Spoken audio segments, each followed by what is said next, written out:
Hi, welcome to Welue Talks. I will be taking you through a series of talks on how Welue Health Alliance fits in the current context of the Indian healthcare industry. In the first of this series, I will be taking you through the past and the current revolutions in Indian healthcare. So let's get into it. These are beautiful numbers that the industry analysts have been talking about. Indian healthcare is booming. From the current figures of $78.6 billion, the industry is expected to grow at 15% CAGR to reach approximately $239 billion by 2020. Analysts are saying that this is the industry to invest in. Keep investing in this industry and stay invested in the long term. Everyone wants to ride this bandwagon. Some are already poised for it and some are getting ready for it. But before we get excited about the upcoming phase in the healthcare industry, let's take a step back and understand the revolutions in Indian healthcare. We are in 2012 right now, but we know that there are no significant industry changes that happen every year. So let's look at the timeline in 5-year cycles. Or better still, let's look at the timeline in decades. We can say that the first phase of the revolution in the Indian healthcare industry was from 1990s to 2010, where the industry was open for the private sector. In this period, we also saw an increase in the per capita disposable income and also greater insurance coverage, which together helped the industry to reach where it is today. We are now in the second phase of the healthcare revolution, where rapid expansion in all forms is underway. Hospitals are now looking at expanding their operations in terms of coverage, quality of healthcare delivery, patient experience, use of information technology, etc. Of course, this confidence is also driven by the state of the Indian economy, a further increase in per capita disposable income, and rising insurance coverage. Now, this phase is critical as it will define how this industry shapes up and services the Indian people in the future. When revolutions happen, some people end up on the winning side, but lots of people end up on the losing side. This is the character of revolutions, and it is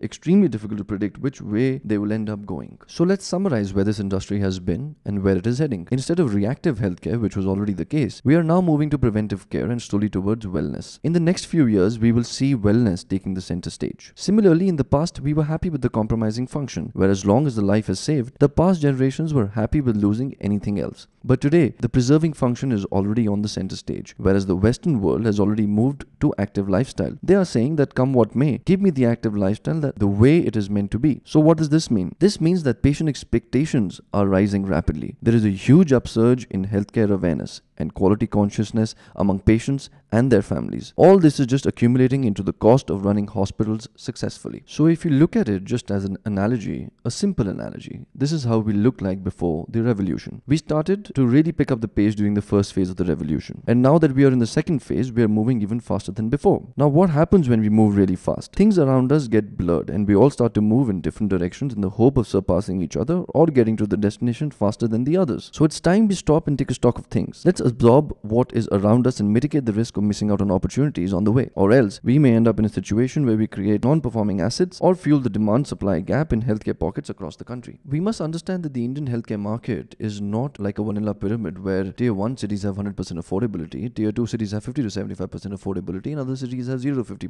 affordability. In India, the pyramid is all spread out. Every hospital, irrespective of their locations, faces this pyramid as the affordability is scattered within a location as well. So are we creating a point where hospitals end up competing for the same pie over and over again? That's where we must understand that no business is isolated from the other. That's the fundamental we need to look at, and we need to look first at it as a healthcare provider. We cannot make our strategies by saying that we are the only ones in the market. So fate of every business is increasingly linked to many of the other businesses around us, and that is what is going to drive the profitability and how exactly this business is going to go. Therefore, in this phase of the Indian healthcare revolution, we must collaborate with our competitors and improvise to grow more rapidly. As someone once said, humans and businesses who collaborate and improvise most effectively achieve more and grow more rapidly than others who don't. History has it, and time will tell, that this man was right. In the next talk in this series, I will compare other industries to the healthcare industry and shed light on how competitors in the other industries have collaborated for a mutual upside. Thank you for listening and see you next time.